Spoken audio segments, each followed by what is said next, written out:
So let's bring in Leo Terrell, Fox News contributor and civil rights attorney. Leo, I don't think the verdict was a surprise.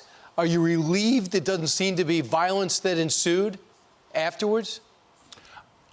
Brian, I'm relieved that the amount of violence has been reduced dramatically, but I think people need to understand this was a trial about murder, not about race, not about whether or not Derek Chauvin was a racist.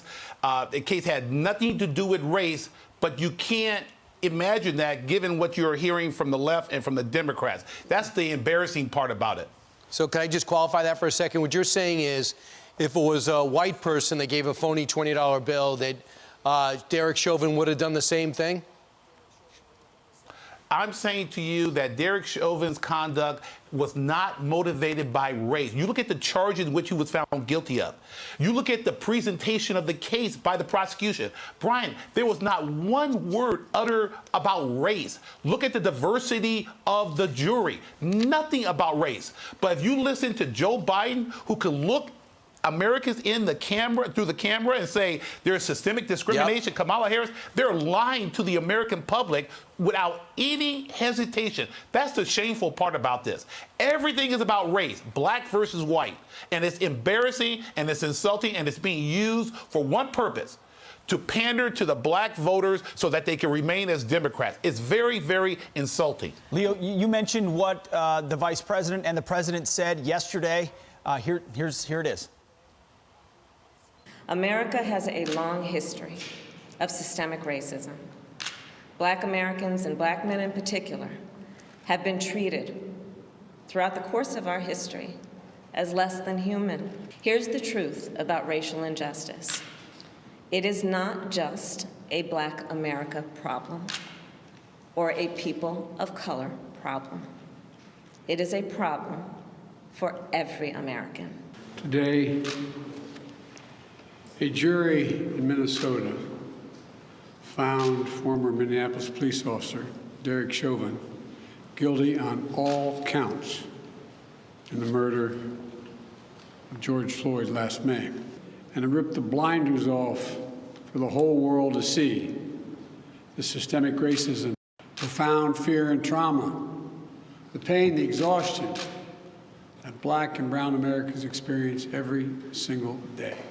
Leo, so it was systemic racism multiple times. But at another point in his speech, Joe Biden said most white men and women who wear the badge serve their communities honorably. So if most serve their communities honorably, how is the system also systemically racist? That's the big lie. Why? You know what? The next time, can someone just ask Joe Biden and Kamala Harris, name the city, name the state, name the governor, name the mayor where systemic racism exists? It's the Democratic playbook. It's the Democratic Kool-Aid. And let me mention this. This is not 1950, 1960. You look at these Democratic cities. There's black mayors, black police chiefs. The police departments are filled with minorities. That's the big lie. Why? Because if blacks leave the Democratic Party, there is no Democratic Party. Again, see how we're losing the focus? It's about a murder case. But the Democrats want you to play the race card 24/7, and that's the focus of the Democrats. Not about police reform. Play the race card. So a lot of people do agree with Kamala Harris and agree with Joe Biden. We're seeing all these protests and the Black Lives Matter movement. So how do we end this conversation and come together as a country so that 50% of the country doesn't feel the way that they do? I'll tell you, Ainsley, that's going to be one of the hardest things because right now the Democrats control the public relations media. I give them an A+ in playing the race card because when they play the race card in our education, in school, in our health issue, now health crisis of racism, you have to basically, it freezes people. Being accused of a race as a racist, it freezes people. It intimidates people. Corporations are giving money to Black Lives Matter. It's a very difficult task, but you have to call them on it. When the question was asked about systemic racism, where is it?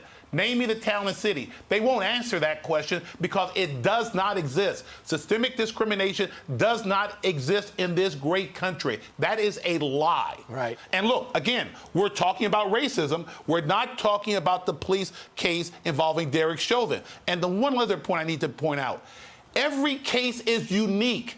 But when you see a case that involves a white officer and a black victim, all of a sudden, every case is lumped into that case and it's assumed that this is systemic. That's a lie. All right, so one thing is pretty clear. You could take politics out of it. You had a judge who worked for Amy Klobuchar call out Maxine Waters and beg everybody to stay out of this case and say this is where politicians don't belong when she called for more confrontation. Yesterday, she seemed to get a total pass from Congress and the Democrats, who had no problem with her actions, even though the judge did, and she was anything but contrite last night on another network. And that's what the civil rights movement was all about. It was about activism. It was about confrontation. And a lot of people